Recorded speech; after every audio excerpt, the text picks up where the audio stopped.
پیچھے سے شروع کرو تو ربک فکبر بنتا ہے۔ یہ واحد آیت ہے قرآن جو ادھر سے بھی ربک فکبر ہے، ادھر سے بھی ربک فکبر ہے، یہ تاکید کے لیے کہ اب تو میرے نغمے گا، میری بڑائی کے بول بول، لوگوں کے دلوں میں جو پتھر گھس چکے ہیں ان کو نکال کے باہر پھینک دے۔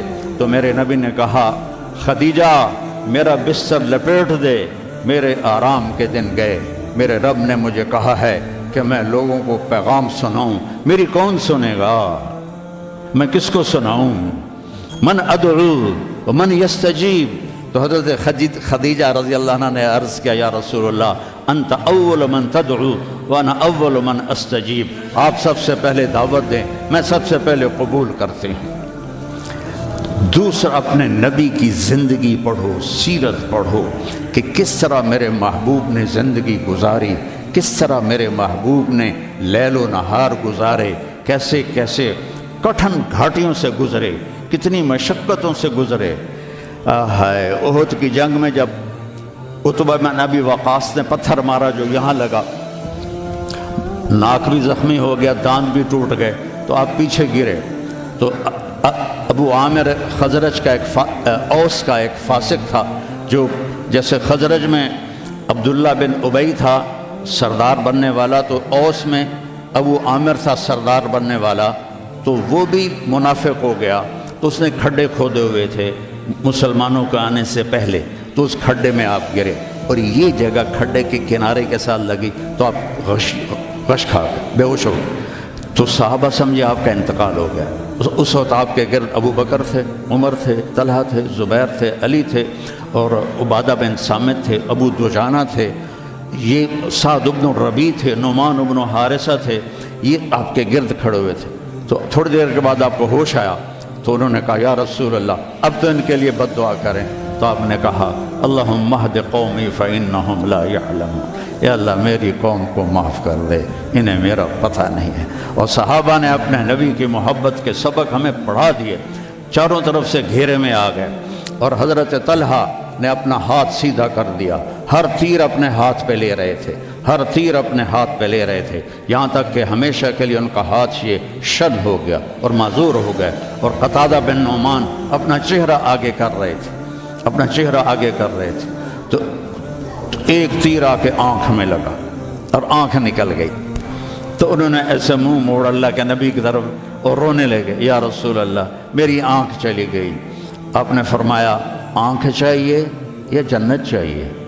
وہ کہنے لگے جی مجھے دونوں چاہیے، آنکھ بھی چاہیے، جنت بھی چاہیے، میری نئی نئی شادی ہوئی ہے، میری بیگم کو برا لگے۔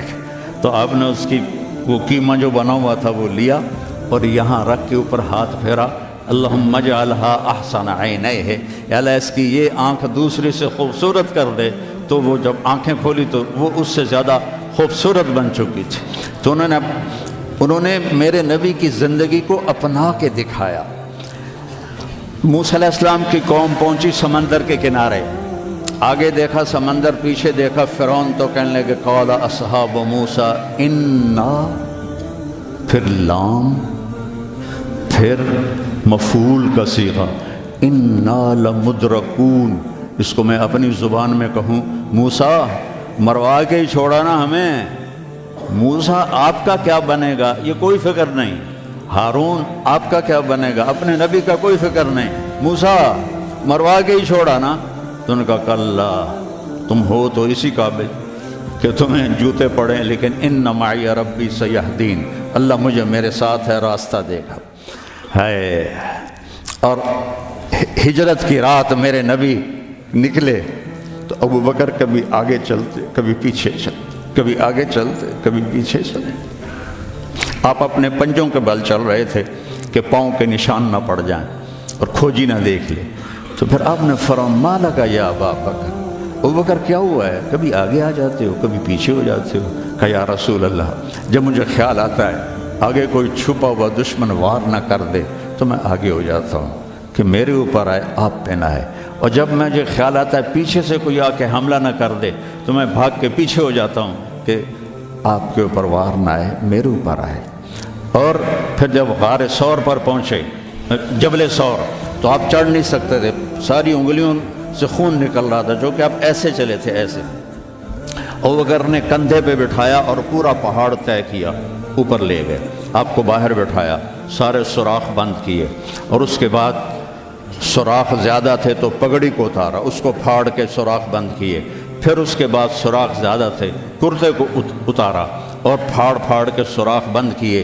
ایک جس میں سانپ تھا وہ اپنی ایڑی کو رکھ دیا، کہا مرحباً یا رسول اللہ۔ آپ اندر آئے تو اندھیرا تھا، آپ کو پتہ نہیں چلا، جب تھوڑی سی روشنی ہوئی تو آپ نے دیکھا نہ کرتا نہ پگڑی۔ ابوبکر مالک، یہ کیا ہوا ہے؟ تیرا عمامہ کدھر ہے؟ تیرا کرتا کدھر ہے؟ تو کہا یا رسول اللہ یہ سوراخ تھے، مجھے ڈر ہوا کہ ان میں کوئی چیز آپ کو تکلیف نہ پہنچائے، تو میں نے اپنے کپڑے پھاڑ کے سوراخ بند کیے ہیں۔ تو ایک دم میرے نبی رونے لگے اور ہاتھ اٹھا کر کہا یا اللہ میں ابوبکر سے راضی ہوں، تو بھی اس سے راضی ہو جا اور اسے جنت میں میرا ساتھی بنا دے۔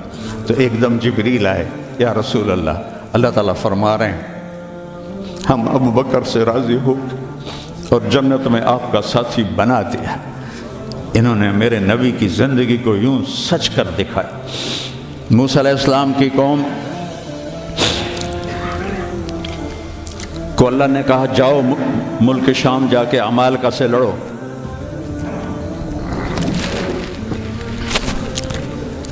ان کا اذهب انت وربک فقاتلا، تو جا تیرا رب جائے، ہم نہیں لڑتے۔ اور بدر کے لیے جب آپ نے پوچھا بولو کیا کرنا ہے، تو مقداد ابن اسود نے کہا اذا لا نقول كما قالت بنو اسرائیل اذهب انت وربک فقاتلا بل نقاتل امامک وخلفک وعن یمینک وعن شمالک۔ یا رسول اللہ ہم بنو اسرائیل نہیں ہیں کہ کہیں جا اور تو تیرا رب لڑے، ہم آپ کے آگے لڑیں گے، پیچھے لڑیں گے، دائیں لڑیں گے، بائیں لڑیں گے، ہماری لاشوں سے گزر کر وہ جائیں گے۔ بنو اسرائیل نے سمندر پار کیا، آگے پتھر کے بت کی پوجا ہو رہی ہے۔ یا موسیٰ اجعل لنا الہا کما لہم آلہہ، یا اللہ موسیٰ ایک خدا ہمیں بھی لے کر دو اس جیسا۔ یہ بنو اسرائیل ہیں اور میرے نبی کا انتقال ہوتا ہے پیر کے دن، اور ابوبکر صدیق اوالی گئے ہوئے ہیں اپنی دوسری بیگم کے پاس، ان کو خبر ملتی ہے تو وہ بھاگے ہوئے آتے ہیں اور آپ کے چادر ہٹا کر آپ کا ماتھا چومتے ہیں اور گرم گرم آنسو ماتھے پہ گرتے ہیں، وا خلیلا وا صفیہ وا نبیہ۔ اور اس کے بعد آپ مسجد میں جاتے ہیں تو شور و فغاں ہے اور عمر تلوار لے کے کھڑے ہیں، جو کہے گا اللہ کا رسول فوت ہو گیا میں اس کو قتل کر دوں گا، وہ اللہ کے پاس گئے ہیں، وہ واپس آئیں گے۔ تو ابوبکر ممبر پر آئے، کہا عمر اقعد اقعد، کھڑے ہوئے آدمی کو کہنا ہو بیٹھ جاؤ تو اقعد، اور لیٹے ہوئے آدمی کو کہنا ہو بیٹھ جاؤ تو اجلس۔ یہ حسن عربی ہے کہ ہر حیت کے لیے الگ لفظ ہے، کھڑے کے لیے اقعد، لیٹے ہوئے کے لیے اجلس۔ عمر اقعد، کہا نہیں بیٹھوں گا۔ تو پتہ چل گیا کہ جوش میں ہے، ممبر پر آئے، ایھا الناس من کان یعبد محمدا فإن محمدا قد مات، جو محمد کی پوجا کرتے تھے وہ سن لو کہ انہیں اللہ نے بلا لیا، ان کا انتقال ہو گیا۔ ومن کان یعبد اللہ فإن اللہ حی لا یموت، اور جو ایک اللہ کی پوجا کرنے والے ہیں ان کا رب زندہ ہے، موت سے پاک ہے۔ میرے نبی نے ایسے لوگ تیار کیے جنہوں نے میرے نبی کی زندگی کو سچ کر دکھایا اور جانوں کے نذرانے پیش کر کے آپ کی زندگی کو دنیا میں زندہ کیا۔ اس لیے واحد جماعت ہے صحابہ کی جن کی زندگی میں ان کو جنت کے وعدے کر دیے گئے، کلن وعد اللہ الحسنی۔ اس میں سابقین بھی اور لاحقین بھی، سب کے لیے جنت کا اللہ تعالیٰ نے وعدہ فرما دیا ہے۔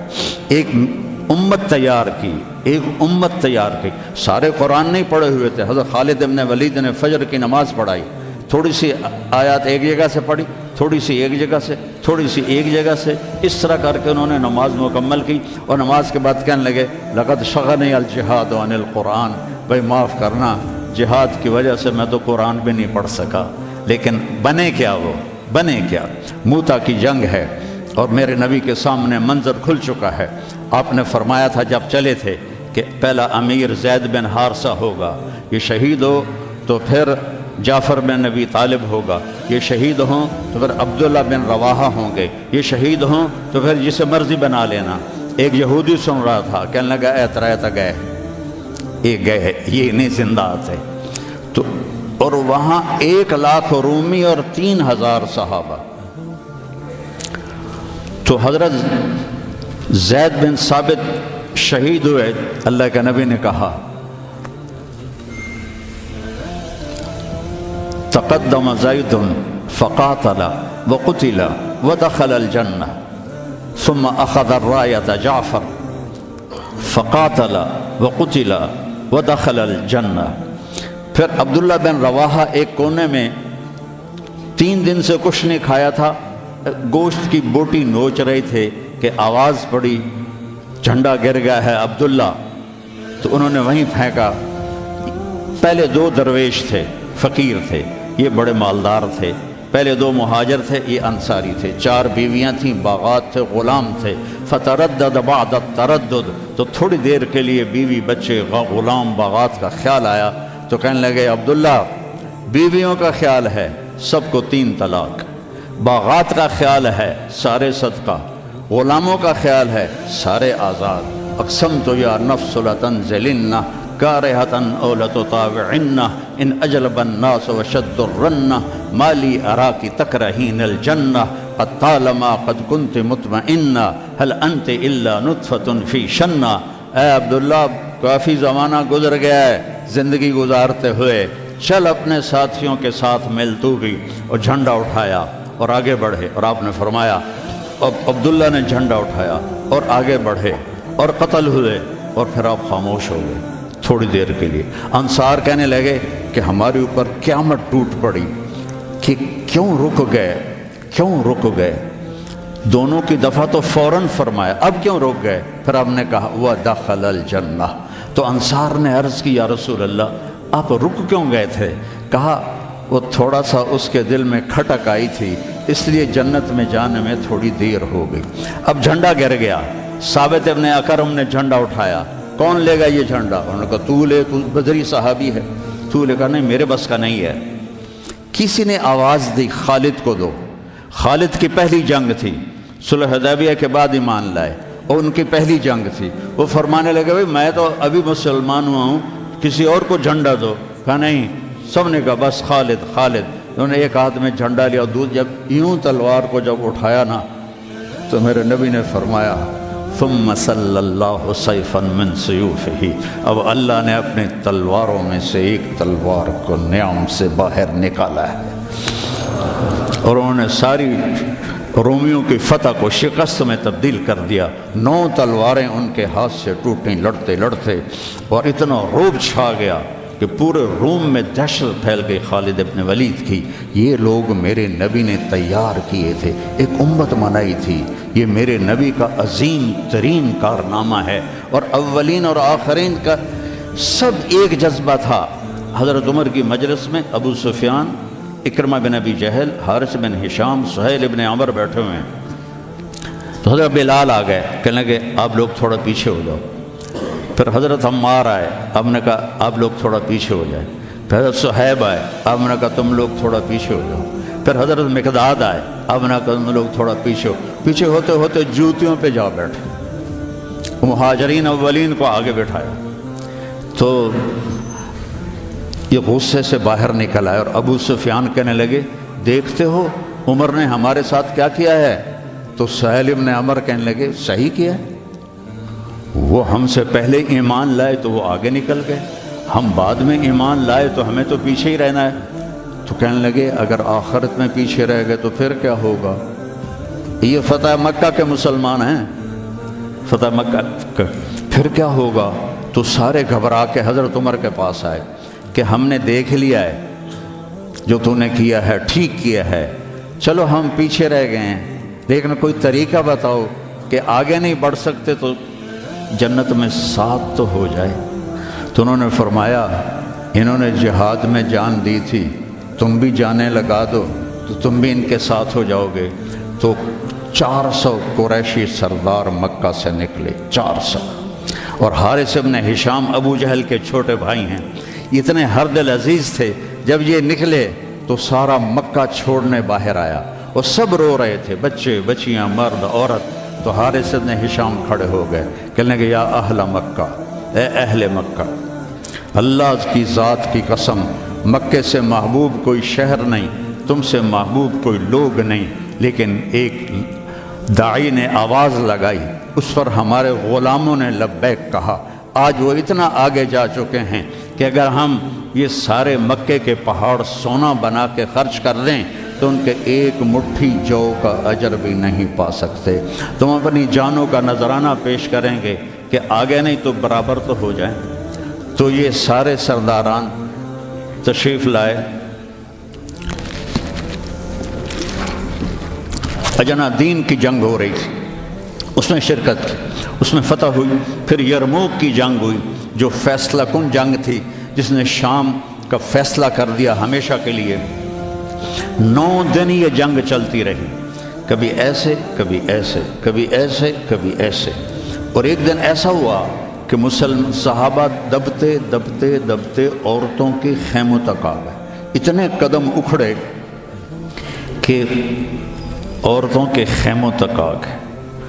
تو حضرت اکرمہ رضی اللہ تعالیٰ عنہ نے اپنی تلوار کی نیام کو توڑ دیا اور لوہے کے ٹوپی کو اتار کے پھینک دیا، کہا من یبایعنی علی الموت، یا اللہ ہمیں موت دے گا یا فتح دے گا۔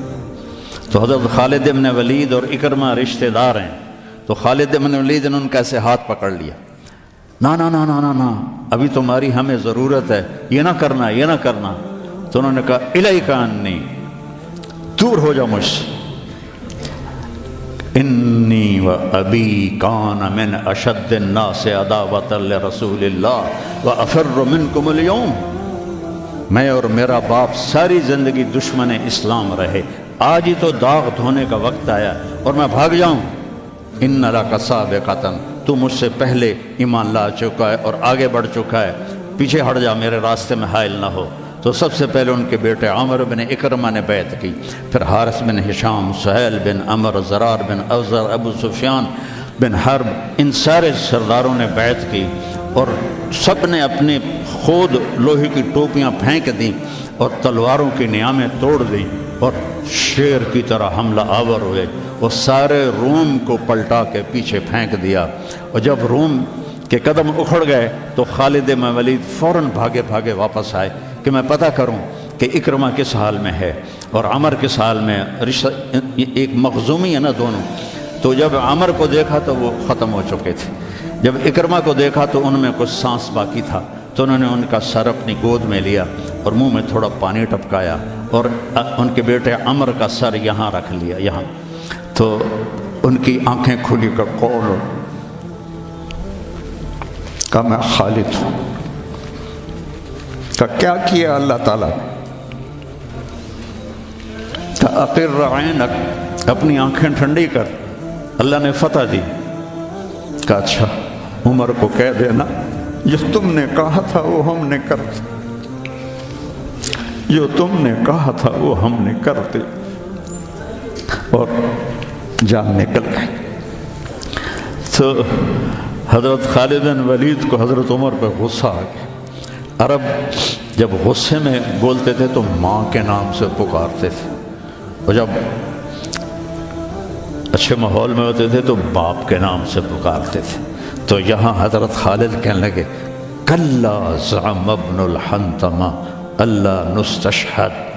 حنتمہ حضرت عمر کی ماں کا نام ہے، حنتمہ کا بیٹا اب یہ نہیں کہہ سکتا کہ سرداروں نے جان قربان نہیں کی۔ یہ میرے نبی کی محنت کا ثمرہ ہے، یہ مدارس اسی کا سلسلہ ہیں، یہ خانقاہیں اسی کا سلسلہ ہیں، یہ تبلیغ اسی کا سلسلہ ہے۔ لیکن بیٹو صرف کتابیں پڑھنے سے تربیت نہیں ہوتی، اہل اللہ کی تربیت میں رہو، ان کے ساتھ اپنے اندر کی گندگیاں نکالو، تبلیغ میں وقت لگاؤ۔ مجاہدے سے انسان میں جلا پیدا ہوتی ہے اور وہ اس کا رخ نیکیوں کی طرف پھرتا ہے۔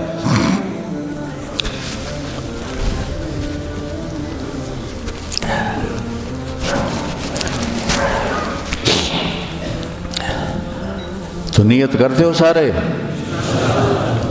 چند باتیں کہتا ہوں. اپنے اس ماحول میں غیبت کسی کی نہ کرو، نہ کرو نہ سنو. غیبت اشد من الزنا، غیبت زنا سے زیادہ سخت کام ہے. غیبت نہ کرو کسی کی. کئی لڑکے بہت ہی نیچے چلے جاتے ہیں، اپنے استادوں کی غیبت کرتے ہیں. یہ محروم ہو جائیں گے، یہ کبھی بھی علم حاصل نہیں کر پائیں گے. تو مجھے ایک واقعہ یاد آ گیا. قاضی احسان احمد شجاع آبادی رحمۃ اللہ علیہ ختم نبوت کے امیر تھے. تو میرے والد صاحب سے بڑا ان کا گہرا تعلق تھا. تو ہمارے گھر آتے تھے، میں چھوٹا تھا. تو انہوں نے اپنا واقعہ سنایا کہ میں تو ناقص کا صیغہ ہوں قاضی، تو ویسے بھی میں ناقص تھا، مجھے اتنا پڑھنا لکھنا آتا نہیں تھا. اور ایک طالب علم تھا جو بہت قابل تھا، اور وہ استاد پہ ایسا اشکال کرتا کہ استاد کو جواب نہیں آتا تھا، تو پھر وہ ہنس پڑتا تھا. تو ایک دن استاد نے دکھی ہو کر کہا، جا تو بھینسیں ہی چرائے گا. اور ایک دفعہ میرے استاد اٹھے تو ان کا جوتا دور پڑا تھا. تو میں بھاگ کے گیا، جوتا اٹھا کے لایا اور ان کے سامنے رکھا. کہنے لگے، بادشاہ تیرے جوتے سیدھے کریں گے انشاءاللہ. تو قاضی صاحب فرمانے لگے کہ اس لڑکے کو میں نے خود بھینسیں چراتے دیکھا، میں نے اسے خود بھینسیں چراتے دیکھا. اور تحریک ختم نبوت میں جب قاضی صاحب کو، چونکہ یہ تحریک کے سر امیر تھے، جب ان کو بلایا گیا تو جنرل اعظم تھا، گورنر پنجاب کا. تو جو بھی بات چیت ہوئی وہ تو انہوں نے نہیں بتائی تھی. جب اٹھے تو ان کے جوتے قالین سے پرے پڑے تھے. تو جنرل اعظم بھاگ کے گیا اور آپ کے جوتے اٹھا کے لا کے آپ کے سامنے رکھے. تو قاضی صاحب کو رونے لگے. تو انہوں نے کہا، حضرت جی اس میں رونے کی کیا بات؟ کہا نہیں، ایک بات یاد آئی ہے اپنے استاد کی، آج اس کو زندہ ہوتا دیکھ رہا ہوں تو اس پہ رونا آیا ہے. اپنے استادوں کی غیبت نہ کرو، ان کی برائی نہ دیکھو. وہ آنکھیں بند کر دو جو کسی کی برائی دیکھتی. اپنے عیب دیکھو، دوسروں کی خوبیاں دیکھو. ایک آپ میں غیبت نہ ہو. کوئی آپس میں لڑا ہوا نہ ہو کہ میں نے اس سے بات نہیں کرنی. اب بچے ہیں، جوان ہیں، ہو سکتا ہے کوئی بچہ کسی بچے سے لڑا ہوا ہو اور اس کی بول چال بند ہو، تو ایسے دل کے اوپر تالے نہ لگاؤ. اپنے دل کو کھلا کرو اور معاف کر دو اور اس کے سینے سے لگ جاؤ. تب جا کر تمہارے اندر علم کا کچھ نور آئے گا. جس دل میں بغض ہوتا ہے اس میں علم نہیں آتا ہے. اور پہلی تکبیر اولیٰ کی کوشش کرو، تکبیر اولیٰ کے ساتھ نماز پڑھنے کی کوشش کرو.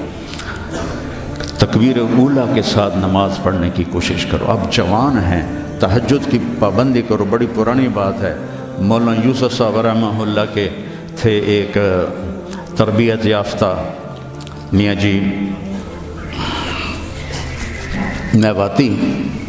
تو ان کی جماعت آئی ہوئی تھی تو میں ان سے ملنے گیا. مجھ سے کہنے لگے، مولوی صاحب اگر اپنی بات میں اثر پیدا کرنا ہے تو رات کو اٹھنا سیکھ لے. اگر اپنی بات میں اثر پیدا کرنا ہے تو رات کا اٹھنا سیکھ لے. یہ آپ سے بھی کہتا ہوں کہ رات چاہے 2 نفل پڑھ لو، لیکن رات کو اٹھ کر قم اللیل الا قلیلا نصفہ او انقص منہ او زد علیہ ورتل القرآن ترتیلا.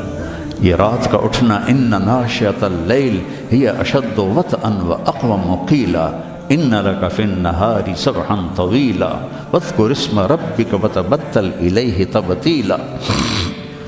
رات کا اٹھنا یہ آپ کے اللہ سے ملا دے گا. آپ آپس میں نفرت نہ ہو، آپس میں نفرت نہ ہو، آپس میں کسی سے بول چال بد نہ ہو، کسی استاد کی بے اکرامی نہ ہو. پھر چاہے تمہارے کچے پچے سبق بھی ہوں گے نا، جب اللہ کام لینے کا ارادہ کرتا ہے پھر کچا پکا نہیں دیکھتا، پھر اسے قبول کرتا ہے۔ مولانا عطا اللہ شاہ بخاری رحمہ اللہ نے دورہ نہیں پڑھا تھا، صرف مشکات تک پڑھا تھا۔ تو وہ جب کبھی علماء میں بیان ہوتا، اس جیسا تو کوئی خطیب ہندوستان میں تو کم از کم آج تک نہیں آیا۔ وہ کہتے علماء کرام مجھے تو مشکات ہضم نہیں ہو رہی اور میں گلی گلی پھر رہا ہوں، تم سارے دورے پڑھ کے آرام سے بیٹھے ہوئے ہو۔ یہ ان کا ایک جملہ مجھے سنایا ہمارے استاد مولانا ظفر صاحب رحمہ اللہ، فوت ہو گئے۔ ٹھینگی میں ان کا مدرسہ تھا، جامعہ خالد بن ولید۔ تو بچوں آپس کی محبت سے رہو، اپنے سبق کے ساتھ انصاف کرو۔ مولانا منظور صاحب آپ کے بہت بڑے محسن اور ہمارے مکتب فکر کا بہت بڑا یہ سرمایہ ہے، تو ان کی دل سے محبت کر۔ یہ چیزیں محبت سے منتقل ہوتی، محبت سے چیزیں منتقل یہ ٹیلی فون نہیں، دو ایسے کرتے ہیں یا یوں ایسے لگاتے ہیں تو سارا ڈیٹا دوسرے فون میں چلا جاتا ہے کہ نہیں؟ سارا ڈیٹا چلا جاتا ہے۔ یہ وہ فون ہے، ان کے ساتھ جڑو گے تو ان کا ڈیٹا تمہارے اندر چلا جائے گا، کسی کی دعا لگ جائے گی۔ ایک دفعہ واقعہ سنا کہ میں بس کرتا ہوں۔ میں مدرسے کا امیر تھا رائمنڈ میں، تو مجھے سارے دن کی کارگزاری سنانی ہوتی تھی مولانا احسان صاحب کو، جو آج کل بہت علیل ہیں۔ تو میں برآمدے میں کھڑا تھا، سردیوں کے دن تھے، تو مولانا عبد الرحمن صاحب رحمۃ اللہ علیہ میرے استاد تھے، سب سے شفیق، وہ برآمدے میں ان کا بستر ہوتا تھا، مولانا احمد بٹلہ وہ، تو انہوں نے کروٹ بدلی اور کیا ہائے زور سے، تو احمد بٹلہ صاحب فرمانے لگے مولوی صاحب خیریت ہے، کیا ہوا؟ کہنے کہ سر میں بڑا درد ہے۔ تو اس وقت رائمنڈ میں تھرموس رکھنا جرم تھا، تو 2-3 لڑکے تھے جنہوں نے چھپا کے رکھا ہوا تھا، تو مجھے پتا تھا، تو میں اسی وقت اڑ کے گیا اور اس سے میں نے کہا تھرموس دو، انہوں نے کہا وہ وہاں چھپا کے رکھا ہے۔ میں نے وہ لیا اور بغل میں دبا کے اوپر چادر لے لی، سردیوں کا زمانہ تھا۔ مولانا تشریف لائے، ان کے ساتھ میں ان کے گھر تک گیا، ان کو کارگزاری سنائی، وہ اندر گئے، میں نے وہیں سے دیوار سے چھلانگ لگائی۔ یہ 72-73 کی بات ہے، جب کوئی بازار نہیں تھا رائمنڈ میں، 2-3 صرف چھوٹے چھوٹے ہوٹل تھے اور 10 بجنے والے تھے، اور اس وقت سناٹا ہوتا تھا۔ میں نے کہا یا اللہ، چائے بھی مل جائے اور سر درد کی گولی بھی مل جائے تو آج میرا کام بن جائے گا۔ تو میں نے سارا دیکھا تو سب ہوٹل بند، ایک ہوٹل بند تھا لیکن تھوڑا سا کیواڑ کھلا ہوا تھا اور اندر سے روشنی آ رہی تھی۔ وہ انور نام کا ایک ساتھی تھا مرحوم، اس کا ہوٹل تھا۔ میں اندر گیا، میں نے کہا بھائی انور چائے چاہیے؟ کہا بھائی میں تو تھک گیا ہوں سارا دن، تو خود بنا لے۔ تو وہ سٹوو ہوتا تھا ہوا والا، وہ میں نے چائے بنائی، تھرموس میں ڈالی۔ میں نے کہا کوئی سر درد کی گولی ہے تیرے پاس؟ اب چائے کے کھوکھے پر کھوکھا، سر درد کی گولی کا کیا کام ہے؟ کہنا کہ وہ پھٹے پر دیکھو شاید کوئی پڑی ہو۔ تو میری تقدیر میرا ساتھ دے رہی تھی، میں نے دیکھا تو ایک ساری ڈان ہوتی تھی اس وقت، وہ سر درد